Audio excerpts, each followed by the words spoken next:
decía hace un momento, con José Luis Trueba Lara. Muchísimas gracias, José Luis, No, hombre, no me digas gracias, al revés, el agradecidísimo soy yo.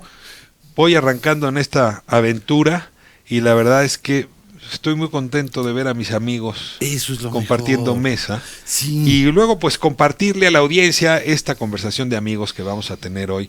Eres un provocador. Esa es mi chamba, desde hace muchos A eso años. te dedicas, ¿verdad? Sí, a eso me dedico yo. ¿Escribes para provocar o provocas para escribir?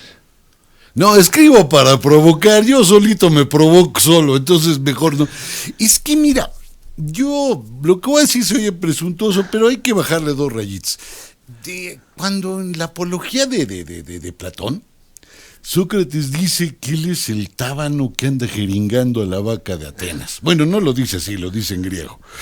Pero más o menos. Ay, no me lo dice. podrías decir en griego, estaría bonito. No, no pero hablas griego, es que no sé me decir tábano, ni jeringar, ni vaca. Entonces, Las demás palabras sí las conoces. Sócrates, por ejemplo, me sale requete bien en griego.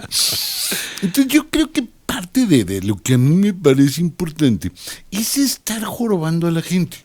A ver, el cemento que reúne a la comunidad mexicana, en efecto, entre otros ingredientes, tiene el nacionalismo. Por supuesto. No somos orgullosamente nacionales, nos encanta la bandera, nos pintamos de tizne tricolor cuando vemos un partido o jugamos un partido, en fin. Y tú, en este libro que está ahora en librerías de Grijalbo, La patria y la muerte, dices que la noción de patria, y sobre todo la noción nacionalista de patria, está construida sobre hechos de muerte. Sí, lo juro ante un altar como mi amor sincero. Mira, la idea de la patria, de entrada digo algo que todos conocemos, o si no lo intuimos fácilmente. La idea de la patria, la idea de la nación no son cosas naturales. Es decir, no hay un gen que nos vuelva mexicanos, nos haga adorar al mole, ni nos haga que nos gusten las pinturas de Frida Kahlo. Es decir, no hay nada natural. Pero Juan Gabriel nos gusta casi todos. Bueno, uno que otro no. Bueno, es que ese viene en un chip que nos insertan junto con todos los boleros.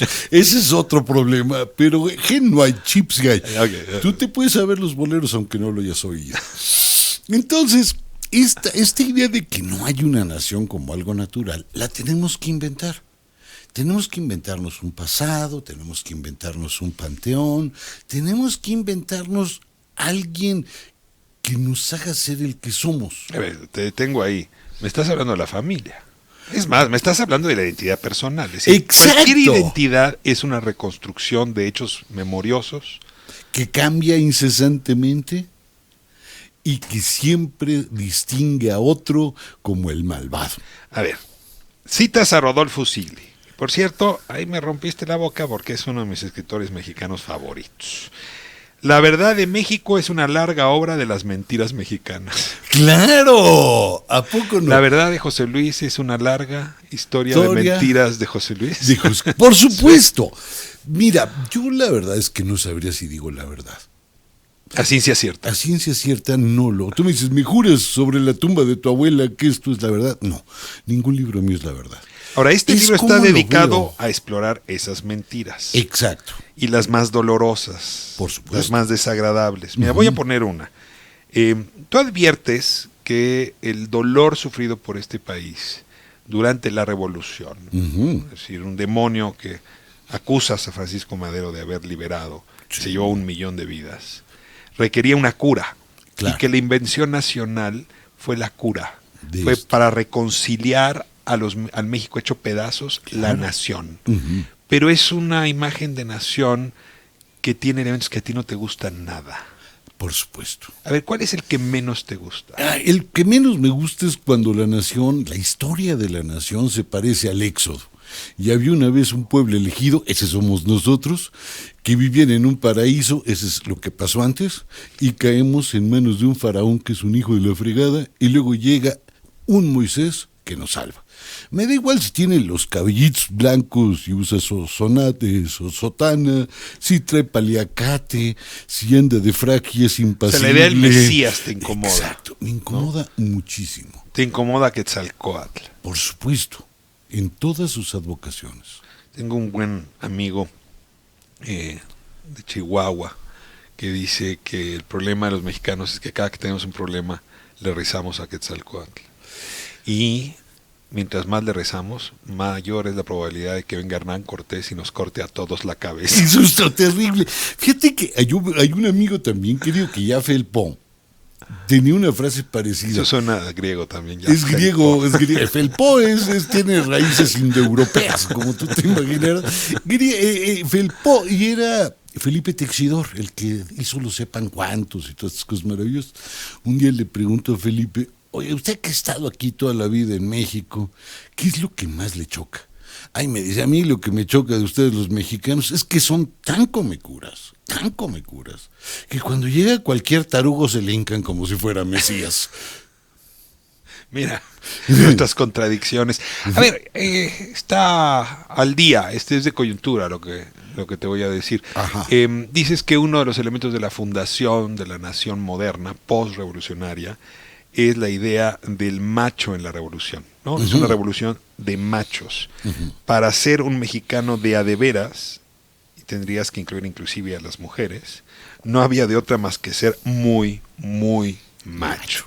Golpear, pegar, emborracharse. Es decir, la idea de la identidad sexual y la idea de la identidad nacional están de la mano. Están de la mano. Fíjate, si tú volteas a ver la iconografía de todos los héroes de la revolución, salvo el pobrecito Panchito y Madero, que como todos sabemos en esa iconografía era bueno pero inocente, bueno pero ingenuo. Porque en México es bueno y sinónimo de ingenuo. Y de otra cosa. Es una pena eso, ¿no? No, o sea, bueno es una cosa muy difícil. Es un invento ser bueno, hay que echarle ganas. Hay que echarle ganas a ser no bueno. Viene en nuestro ADN, no ¿verdad? Viene en el ADN, ni tampoco en el chip de los boleros. Pero tú volteas a ver a todos los demás y todos tienen la obligación de ser bragados. Todos tienen la obligación de ser durísimos. Incluso la propia novela de la Revolución recoge esto de una manera espléndida. O sea, Mariano Azuela es culpable de lo que me estás diciendo. Pues él es de los que ratifican por lo menos esto. Hay un momento padre en la sombra del... No, vámonos con Pancho Villa. Llega un cuate ahí y le dice a Pancho Villa: es que no puedo ir porque aquí está mi esposa y la tengo que proteger. Y el centauro saca y bolas, mano. La mata a la vieja.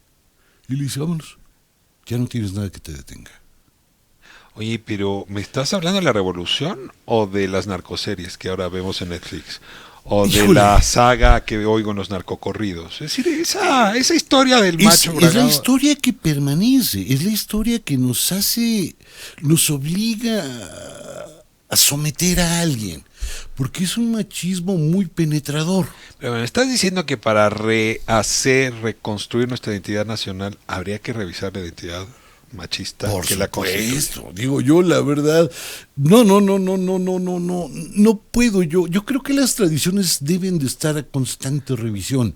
Capítulo 5, una revolución de machos en la patria y la muerte. Ahora me voy a mover al capítulo 4. El indio es bueno, pero es un indio imaginado. Claro. A ver, mira, viene tu provocación. Don Tábano. Don Tábano. Mira, permíteme ser la vaca asustada. Serás la vaca asustada. Mira, los indios son una maravilla siempre y cuando se parezcan a los murales de Diego Rivera. Si no se parecen a los murales de Diego Rivera. ¿Cómo son los indios en los murales de Diego Rivera? Es re fácil. Es un mexicanito chiquito aventando trompo con vestido de manta. Otros venden en unos mercados padrísimos. A ver, déjame seguirte la pista. En 1910, el Tlaxcalteca podría parecerse al mural de Diego Rivera. Pero en ese mismo momento, los indios de la frontera norte mexicana, nada que ver. No. Los mayas, nada que ver. Es decir, cabía el indio tlaxcalteca en la visión de Diego, pero no las otras expresiones. De hecho, es injusto hablar de el indio mexicano. Claro, son muchos grupos indígenas. Grupos. En el norte están echando bala y flecha de a de veras. La guerra de castas no se ha terminado. Vamos, todavía no firman la paz. Los Yops en Guerrero están en pie de guerra. Vete a saber desde cuándo. Es una guerra antigua. Tú quieres al indio cargando flores en Xochimilco. Exacto, en Xochimilco. De preferencia, gachón, que hables como si fuera del centro del país. siempre en diminutivo. Que además es la zona donde la encomienda tuvo gran fuerza. Digo, en el norte no hay encomienda y en Guerrero les fue mal con la encomienda. Nada. En esta zona, este indígena inventado es el que a todo el mundo le gusta. Los otros no. Porque es sometible. Es sometible y es redimible. Un yaqui no es redimible. Un concac no es redimible. Un maya no es redimible. Son unos malvados que andan armados y están dispuestos a todo. En cambio, este indígena nahua del centro del país, golpeado por 400 años de historia, sí es redimible. Y eso le da una oportunidad al Estado. Me voy a mover un poco en esa misma lógica. México son muchos Méxicos, decía el subcomandante Marcos. Sí. Y es que la verdad, quien ha recorrido el país, pues sabe que no solamente la región es muy diversa, ¿no? Sino que la composición racial es muy diversa. Sí. Y sin embargo, saliendo de la revolución, comenzamos a hablar de la raza mexicana. Ajá. ¿Los sonorenses los conoces? Sí, pues Esa yo tengo un gente hijo de sonorense, por para eso eso estoy te molestando. dará una idea. Los sonorenses, y luego quienes gobernaron con Sí. la lógica sonorense, se inventaron lo de la raza mexicana. Claro. Se enojaron mucho, ya escribiste un libro sobre el tema, ¿no? Con los chinos, porque percudían, lastimaban la raza mexicana. Y la raza mexicana, por cierto, también era una suerte de invento a la Diego Rivera. Es decir, el mestizaje como la raza. A ver, ¿existe tal cosa, la raza mexicana, otra vez hablando del ADN? No. Que sí me suena a ario, ¿no? Sí me suena a japonés, que ahí sí tienen como una raza, sí me suena. Pero está raro hablar de raza y sin embargo lo pensaron muy en serio y fueron genocidas. Por supuesto. Mira, las únicas maneras fáciles de crear una nación es inventarte un idioma común y arrasar a las otras lenguas. La segunda es inventarte un pasado común y arrasar a los pasados que sobran. Y la tercera es inventarte una raza común. El lenguaje, en nuestro caso el español, ayudó. El pasado, pues como ya llevábamos tiempo arrasándolo y reescribiéndolo, no. La raza se convierte en aquello que nos va a unir. Y es una raza mexicana mestiza, pero chistosa, perdón que diga así, porque es solo mestiza de dos raíces. Es indígena y es español, pero no es cualquier indígena. Es el indígena que señalabas. El que señalábamos. Los norteños eran como estériles y los mayas estaban muy feos, muy chaparros y también en pie de guerra. Los yopes de Guerrero menos cuentan. Los negros no cuentan. Los asiáticos no cuentan. 60% de la población en Jalisco en el siglo XIX era afrodescendiente. Exacto. Y no aparece en las cuentas. Ya no aparece.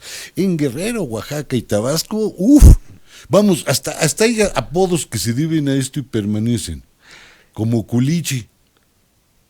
¿Qué quería decir culichi? Mucha Pues nalga y poca chichi. No, es culichi era de Culiacán, ¿no? Pues por eso, el culichi de Culiacán se refiere a esta impronta negra que se ve de espaldas. Bueno, dicho técnicamente. Te entendí. Mira lo que aprendo yo contigo. Ve puras peladeces. Cierras el libro, antes del epílogo, con una defensa a las vanguardias frente al autoritarismo. Y aquí yo me pregunto, ¿de qué año estás hablando? Fíjate. Si las vanguardias del siglo XIX frente al autoritarismo de Santana, si las que tienen que ver con el liberalismo autoritario de Porfirio Díaz o con el de los sonorenses, ¿a qué te refieres? Yo creo que las vanguardias a las que me refiero son a las de los 20. Los 20 del 20. Los 20 del 20. Es decir, a Diego y a los estridentistas, por poner a los más notorios. Estos que matan al sol a sombrerazos y gritan que viva el mole de guajolote. Lo interesante es que esas vanguardias del siglo XX, de los años 20, tienen una debilidad sensacional, tanto en México como en otros lugares. Son el terreno ideal para el autoritarismo. La vanguardia como tierra fértil, para el autoritarismo, como justificación para el autoritarismo. Ellos, al igual que los autoritarios, creen que hay que hacer tabula rasa del pasado. Ellos creen que son los depositarios del futuro. Estoy pensando en Marinetti o cualquiera de todos estos. Ellos saben que son los únicos revolucionarios, los vanguardistas, los únicos que tienen la verdad. y son capaces de hacer cualquier locura con tal de llevarla a buen puerto. Pero a ver, ¿hay prueba, evidencia suficiente para decir que el conservador es igualito a lo que me estás diciendo? A ver, quita vanguardista y te lo digo. El conservador está dispuesto a hacer cualquier cosa que esté al alcance para conservar el estatus quo. Está dispuesto a mentir, a usar la fuerza, ¿no? Y en efecto es padre del autoritarismo. Claro. Entonces, en realidad, no es la vanguardia, son todos los grupos extremos. Son todos los grupos extremos, pero en el caso de la vanguardia es más notorio. Por una sola razón, no hay ninguna vanguardia en los años 20 que no haya coqueteado con el poder. Ese poder absoluto. Y todas, salvo la mexicana, terminaron asesinadas. A Mayakovsky se lo echan. Bueno, aunque dicen que se murió de parto, pues, pero sí se lo echan. A D'Annunzio la pasa mal. Marinetti la pasa de la riata. Pero aquí en México esa vanguardia logra algo maravilloso. Como en México no tienen clientes para ser vanguardistas, solo tienen un cliente posible, el Estado, el gobierno. Y eso se nos olvida, porque el principal empleador de todos ellos era el Estado. Incluso cuando se abre y se empieza a revisar cosas como la LEAR, esta liga de escritores, artistas, revolucionarios, similares y conexos, resultaba que era la agencia de colocaciones. Tú para entrar a la CEP y ganar tu plaza, tenías que ser de la LEAR. Ha sido la manera del Estado mexicano para moderar las vanguardias. Ah, claro. O sea, les das chamba, los enfrentas a la realidad, les pides que echen a andar sus propuestas y entonces el ser humano se atempera. O sea, sí, claro, yo era más revolucionario cuando no tengo debía ganas de un jardín maravilloso, aquí tiene usted una pala, empiécelo a producir. No me diga claro. como perro de azotea. Yo voy a cerrar con una última cosa. Estamos en estos 3 años, ¿no? O sea, el 19, el 20, el 21, revisando el origen de nuestra identidad. Por supuesto. No posrevolucionaria. Sí, ¿no? O sea, es la llegada de Cortés, ¿no? La llegada, el encuentro con las distintas identidades culturales en el país. Y hay una necesidad de que cada quien fuerce su interpretación sobre ese encuentro. A ver, yo le pregunto a mi amigo José Luis, ¿cómo nos recomendarías visitar esa memoria? ¿De qué manera hacerlo saludable? No a partir de la imposición, sino quizá de la conversación. Mira, justo esa es la idea. Lo que nos ha faltado es sentarnos a platicar. ¿No hay mesa? No hay mesa. Por primera vez el país... Que entre tábanos no se sientan a platicar. No hay quien se siente. Es una mesa que tú la ves, les chiflas y no vienen. El gran reto de hoy es volver a reinventar el país, volver a crear una idea de nación, volver a crear todas una serie de cosas. Sin indígena inventado, sin machos, con sin vanguardias autoritarias, sin Juárez, y sin fifís y sin chairos. Es decir, un lugar plácido donde nos podamos sentar a platicar, por una sola razón. Octavio Paz, hay un poema que a mí me gusta, no me lo sé de memoria, no voy a intentar decirlo, pero decía 2 cosas que a mí me parecen cruciales. Paz decía que los dioses nunca hablan, que solo crean mundos terribles, y que conversar era humano. Con esto me voy. José Luis, no sabes cómo te agradezco. No, me estás chiveando, no estoy chiveando, me porque quedo muy somos contento cuates. Y gracias por compartir con la auditoría tus reflexiones. Habrá cosas en las que podemos estar de acuerdo contigo, otras que no, pero la inteligencia se produce hablando, sobre todo